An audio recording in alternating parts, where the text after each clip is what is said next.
Hi, everybody. It's Brenda again, and we're back with part 3 of Applied Behavioral and Cognitive Behavioral Frames of Reference at the University of Indianapolis Applied Occupational Theory class.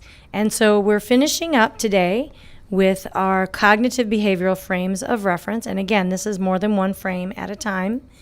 And the idea behind cognitive behavioral frame of reference is that thinking influences behavior and that thoughts are behaviors that can be modified, which then influence our ability to behave in certain ways. And this is a great frame of reference to use for any client in any setting who is having psychological barriers to progressing. So you might have a stroke patient who's having trouble progressing, and maybe you'll have them keep a journal or some sort of a log of things they are doing well, things that they accomplished throughout the week, so that then they can go back and look and see how much they're improving and start to have that self-efficacy as they're improving.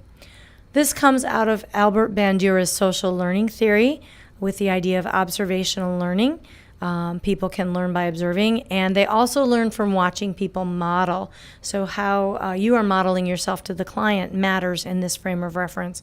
There's also a hierarchy of reinforcement, not unlike the reinforcements that we have in applied behavioral, but they are thought to occur in a hierarchy.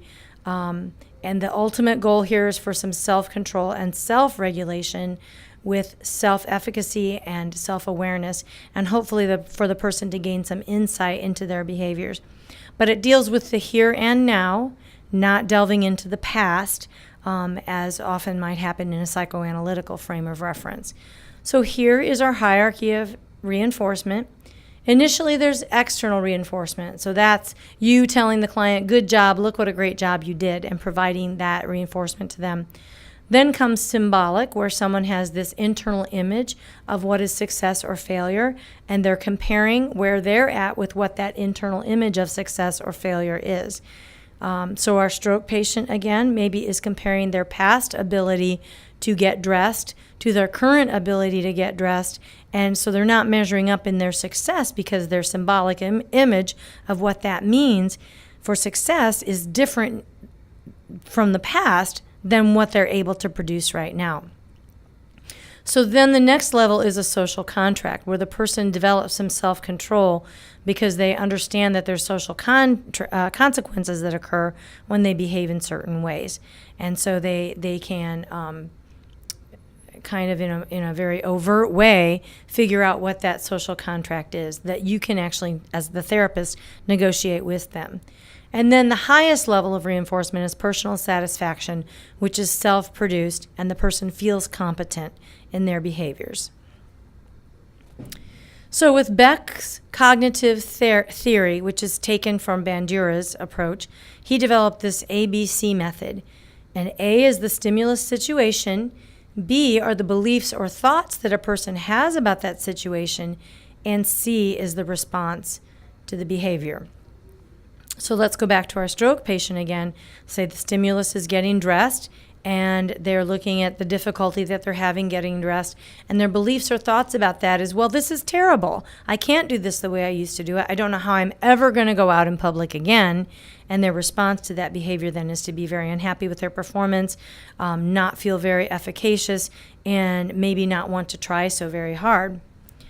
Now, Ellis, with his rational emotive therapy, adds the D, which is the next thing that we're going to think about for a person, and that's disrupting irrational beliefs.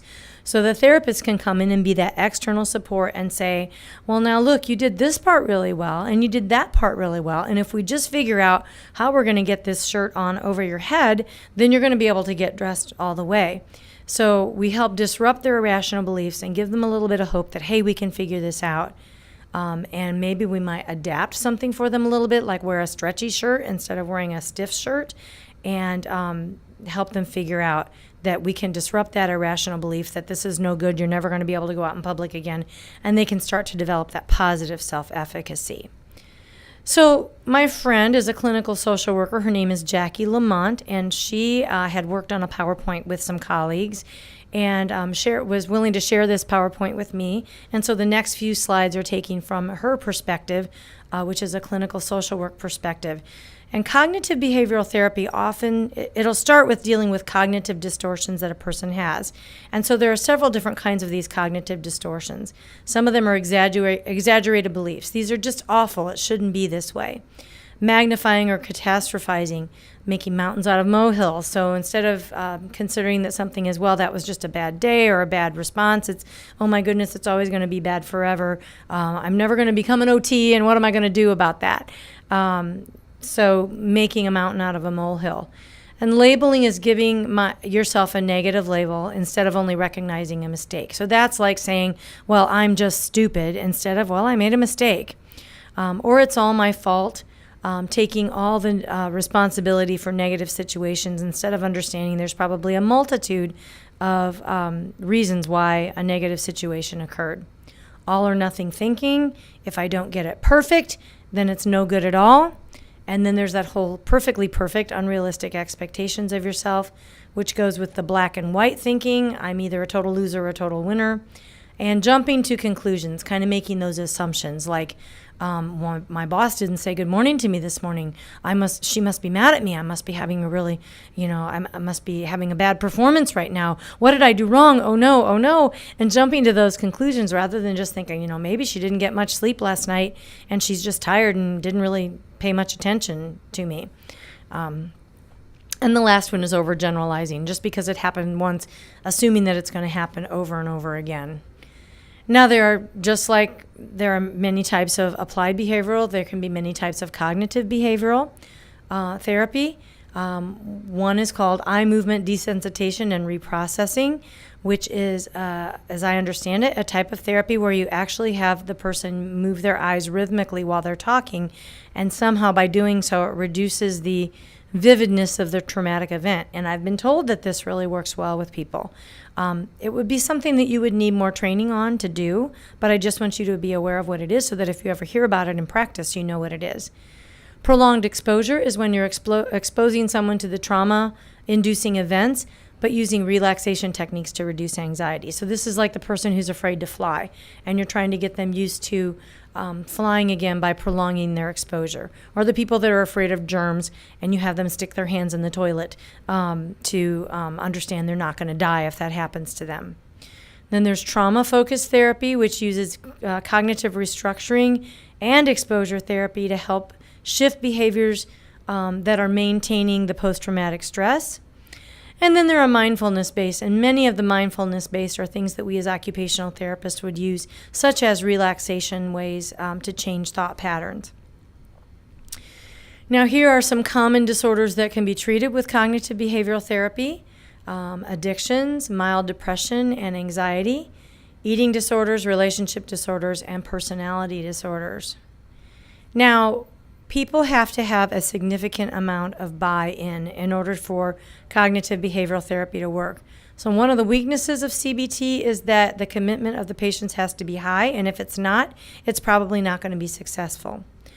Also, it only addresses current problems. It deals with the here and now, which is an advantage, but it can also be a disadvantage if someone really needs insight into past experiences to keep negative things from happening again.